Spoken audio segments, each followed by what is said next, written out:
Bonjour à tous, nouveau rendez-vous de transition dans Turf Actu, consacré aux victoires et aux dernières informations venues des hippodromes. Ouvrons la page des exploits des régionaux avec le facile succès le 9 janvier sur le sable de Lyon de Timbalina, propriété de Philippe Hartzer. Patiemment montée, elle terrasse l'opposition pour finir. Au trot, toujours à Lyon-la-Soie, Ignace de Beaubry, entraîné par Danister, signe sa 4e victoire en 28 tentatives. Petit passage par Pau pour célébrer le triomphe de Never Risk dans le Quintet sur les haies le 21 janvier. Élevé par Frank Van Aren, le fils de No Risk at All a déjà dicté sa loi 5 semaines plus tôt sur l'hippodrome du Pont-Long. Avec Extra du Châtelet, le propriétaire Arnaud Trommenschlager vit des moments intenses à Vincennes le 23 janvier. Le cheval lui permet de signer son premier succès avec sa casaque sur la cendrée, un sacre bien mérité. Place aux Alsaciens désormais. À Lyon-la-Soie au galop, Secret Glory ridiculise ses rivaux dans un handicap. Cela faisait 15 mois que la pensionnaire de Michel Krebs courait derrière un succès. L'entraîneur Jess Paris est un adepte de la Côte d'Azur. Il participe chaque année au meeting cannois avec des chevaux affûtés. Sa réussite est exceptionnelle. 2025 démarre bien puisque le professionnel installé à Wissembourg compte déjà 4 victoires.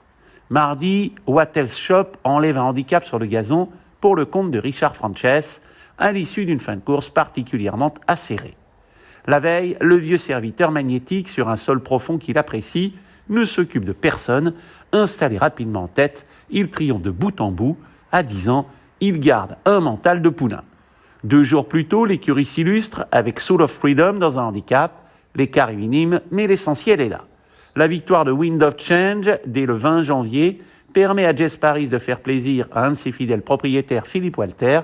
Ce dernier est en forme. Sa casaque a brillé à Deauville le 23 janvier avec Comte Noir dans un handicap, sous l'entraînement de Davide Satalia.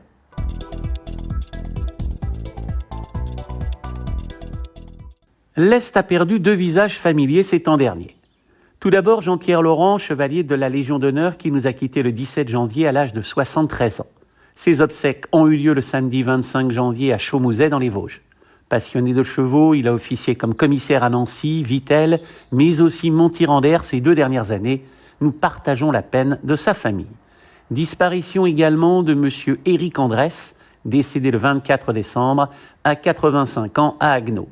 Il avait créé dans les années 70 une société de menuiserie et ébénisterie, reprise par son fils Daniel en 1999. Propriétaire, Éric Andrès a connu des joies multiples dans les quintets avec Pyrojoc et de belles sensations avec Richemar. Turf Actu présente ses condoléances aux 2 familles endeuillées. Évoquons désormais des choses plus légères. Vittel se part d'une nouvelle tondeuse Trimax, un outil polyvalent permettant une coupe parfaite et une distribution uniforme, de quoi offrir à l'avenir un tapis de qualité à tous les compétiteurs. Côté obstacle, le mur retrouve son lustre d'origine. Des travaux sont en cours également sur le talus anglais et celui du cross. À Wissembourg, la piste d'entraînement a été rechargée en sable. Près de 200 tonnes ont été utilisées pour un montant de 15 000 €, un investissement qui s'imposait.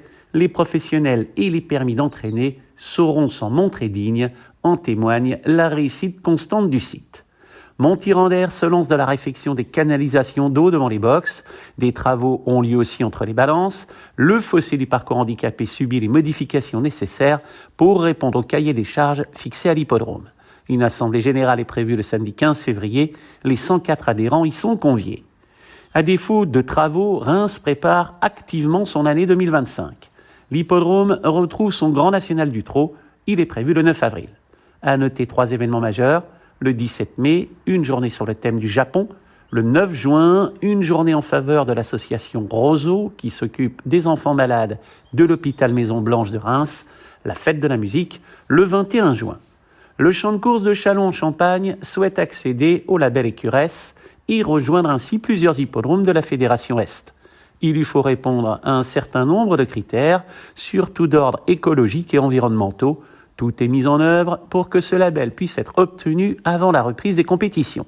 Pour conclure, l'Est compte désormais un entraîneur de plus au galop. Delphine Dominger a brillamment été reçue à l'issue de son stage. Installée à Diane-Capelle en Moselle, la jeune femme est une amoureuse des équidés.